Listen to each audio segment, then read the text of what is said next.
حضرت عمر فاروق رضی اللہ عنہ اور اسلامی حکومت کا خواب۔ حضرت عمر فاروق وہ عظیم حکمران اور وہ اسلام کے سپاہی تھے جن کی مثال نہ انسانی تاریخ پیش کر سکتی ہے اور نہ اسلامی تاریخ۔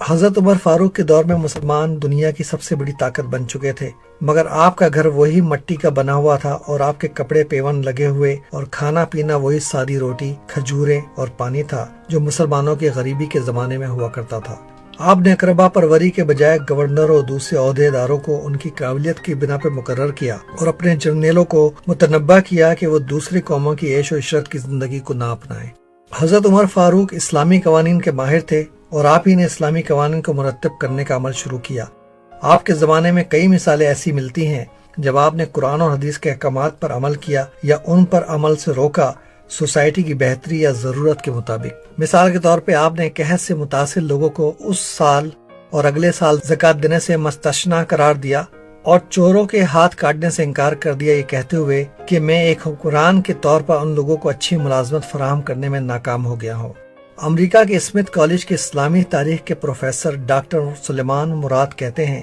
کہ قرآن میں متع یعنی تھوڑے عرصے کے لیے شادی کی اجازت ہے، سورہ نساء ورس 4:24، مگر حضرت عمر نے اس پر پابندی لگا دی۔ چنانچہ سنی متع پر عمل نہیں کرتے کیونکہ حضرت عمر نے اس پر پابندی لگائی تھی، مگر شیعہ حضرات آج بھی کرتے ہیں کیونکہ اس کی اجازت قرآن نے دی ہے۔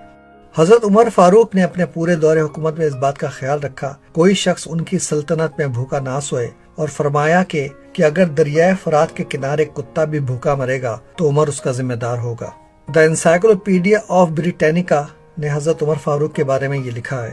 جو بات کہہ کر حضرت عمر نے اپنے دور حکومت کو شروع کیا تھا اس میں کبھی بھی کوئی فرق نہیں آیا۔ کوٹ: خدا کی قسم تم میں سے جو بھی کمزور ترین ہے وہ میری نظر میں طاقتور ترین ہے جب تک کہ میں اس کا حق نہ اس کو دلا دوں، اور تم میں سے جو طاقتور ترین شخص ہے اسے میں کمزور ترین سمجھوں گا جب تک کہ وہ قانون پہ عمل نہیں کرتا۔ یہ ناممکن ہے کہ کوئی حکومت کے مقصد فنکشن آف اسٹیٹ کی اس سے بہتر تعریف کر سکے۔ حضرت عمر فاروق کے تقوی، دیانتداری، انصاف اور سیاسی بصیرت نے اسلام کی پھیلتی ہوئی سلطنت میں مکمل لا اینڈ آرڈر کو قائم رکھا۔ آپ کے نافذ کیے ہوئے قوانین میں اپنی رعایا سے محبت کی جھلک نظر آتی ہے۔ مثلا آپ نے اس غلام عورت کو بیچنے پر پابندی لگا دی جس کا چھوٹا بچہ ہو۔ حضرت عمر کے قتل کی سازش فارسی لوگوں یعنی پرشین نے کی تھی جو مسلمانوں کی پرشیا، موجودہ دور کا ایران کی فتح کا انتقام لینا چاہتے تھے۔ آپ پر فجر کی نماز پڑھاتے ہوئے ایک پرشین غلام نے حملہ کیا اور اس کے 3 دن کے بعد آپ کا انتقال ہوا، اور آپ کے ساتھ ہی اسلامی سلطنت کا سب سے سنہری دور ختم ہو گیا، اور پھر مسلمان کبھی بھی آپ جیسی مثالی اسلامی سلطنت نہیں قائم کر پائے اور صرف اس کا خواب ہی دیکھتے رہے ہیں۔ کیونکہ اسلام میں یعنی قرآن اور حدیث میں خلیفہ چننے کا کوئی واضح طریقہ نہیں ملتا۔ نبی کریم صلی اللہ علیہ وآلہ وسلم کی وفات کے بعد مسلمانوں میں اس بات پہ اختلافات تھے کہ خلیفہ کسے بنایا جائے۔ انصار چاہتے تھے کہ خلیفہ ان میں سے بنے، جبکہ مہاجر چاہتے تھے کہ خلافت ان کے ہاتھ میں رہے۔ حضرت ابوبکر صدیق کو خلیفہ بنانے میں حضرت عمر فاروق کا بنیادی ہاتھ تھا۔ اپنی وفات سے پہلے حضرت ابوبکر صدیق نے حضرت عمر فاروق کو خلیفہ مقرر کر دیا تھا۔ حضرت عمر فاروق زخمی ہونے کے بعد اپنی وفات سے پہلے یہ فیصلہ نہیں کر پائے کہ خلیفہ کسے بنائے، چنانچہ آپ نے 6 لوگوں کی کمیٹی بنائی جس کو اپنے میں سے ایک آدمی کو خلیفہ چننا تھا۔ اس کمیٹی نے حضرت عثمان کو خلیفہ چنا۔ حضرت عثمان کا دور تقریباً 11 سال کا تھا۔ بدقسمتی سے وہ ادارے اور پالیسیاں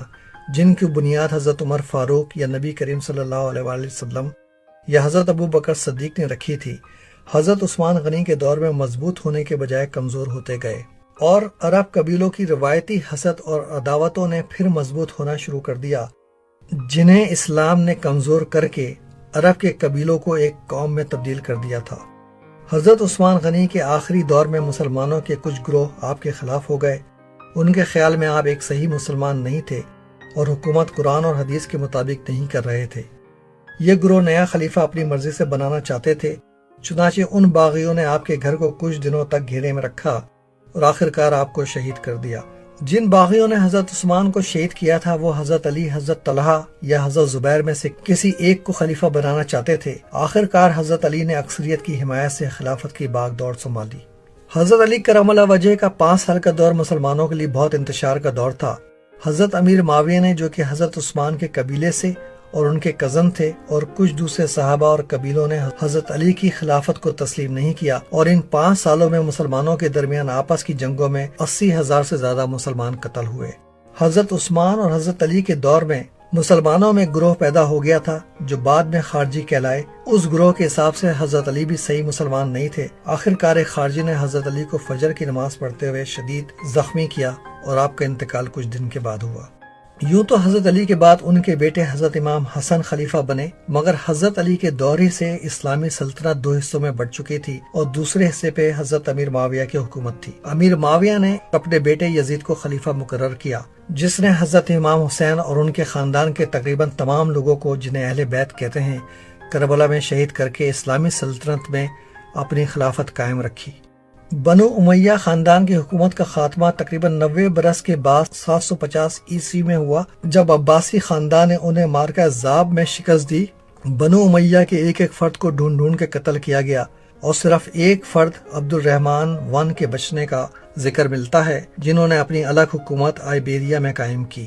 چنانچہ اسلامی تاریخ سے یہ بات روز روشن کی طرح آیا ہے کہ حضرت عمر فاروق کے بعد مسلمان کبھی بھی ایک صحیح اور دیرپا اسلامی حکومت نہیں قائم کر پائے۔ دوسری قوموں اور بادشاہوں کی طرح انہوں نے بھی طاقت کے زور سے حکومت حاصل کی اور اس کو طاقت کے زور پر ہی قائم رکھا۔ ہر بادشاہ کے بعد اس کے بیٹے یا وارث نے حکومت سنبھالی،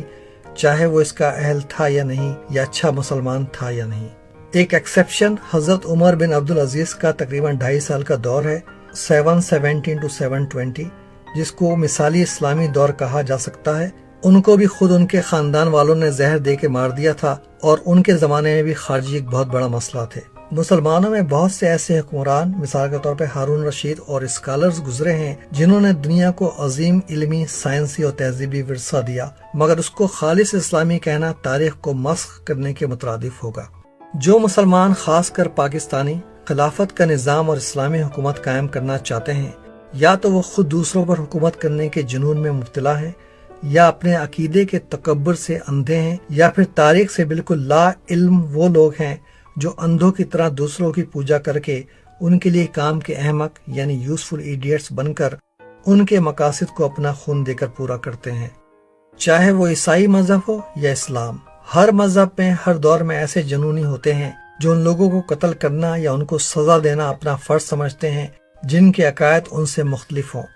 خارجیوں اور انہی طرح کے دوسرے مسلمانوں نے نہ حضرت عثمان غنی کو بخشا،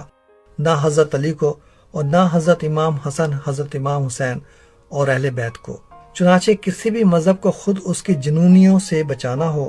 یعنی اگر کسی بھی مذہب کے لوگوں کو آپس میں قتل و غارت سے روکنا ہو تو اس کا واحد طریقہ سیکولرزم ہے۔ تمام ترقی یافتہ ممالک کی طرح دنیا میں ترکی، ملیشیا، انڈونیشیا، بنگلہ دیش سمیت تقریباً 20 ایسے مسلمان ممالک ہیں جہاں سیکولرزم ہے اور مسلمان آپس میں اور اقلیتیں سب امن و چین سے رہ رہے ہیں۔ اگر آپ کو کبھی یہ خیال آئے کہ آخر وہ کون لوگ تھے جنہوں نے اپنے عقیدے کے تکبر سے اندھا ہو کر حضرت عثمان اور حضرت علی جیسے صحابہ اکرام کو غلط مسلمان قرار دے کر شہید کیا، اور وہ کون لوگ تھے جنہوں نے حکومت کرنے کے جنون میں حضرت امام حسن، امام حسین اور اہل بیت کو شہید کیا، اور اگر آپ پاکستان میں مذہبی قوانین کی حمایت کرتے ہیں، یعنی ان لوگوں کو سزا دینا چاہتے ہیں جن کے عقائد آپ سے مختلف ہوں، تو آئینہ دیکھ لیجئے، آپ میں اور خارجیوں میں یا یزید اور اس کے ساتھیوں میں کوئی زیادہ فرق نہیں ہے۔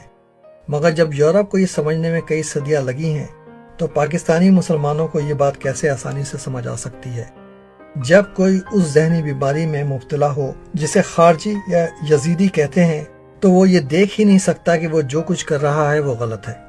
ایک وقت تھا جب مغرب کے ٹیچر مسلمان تھے، مگر آج کے دور میں اگر حضرت عمر فاروق کی حکومت، جن کی بنیادیں کمزور یا طاقتور سب کے لیے برابر کا انصاف، لوگوں کی فلاح و بہبود، دیانتداری اور حکومت ذاتی یا خاندانی مفادات کے بجائے ایک فرض یا ڈیوٹی کے طور پہ کرنا تھی کی مثال اگر کہیں نظر آتی ہے تو وہ اسکینڈینیوین کنٹریز یعنی ناروے، سویڈن اور Finland, New Zealand, Australia اور کینیڈا جیسے ممالک ہی ہیں جہاں حکومتی ادارے 200 سال سے زیادہ عرصے سے کام کر رہے ہیں اور حکومت بدلتی ہے لوگوں کے ووٹ سے بغیر کسی خون و خرابے کے، جہاں قانون ہر شخص کو مکمل تحفظ فراہم کرتا ہے، چاہے وہ غریب ہو یا امیر یا اس کا عقیدہ کچھ بھی ہو، اور جہاں اسلام یا مسلمانوں کے کسی بھی فرقے کو کوئی خوف و خطرہ نہیں۔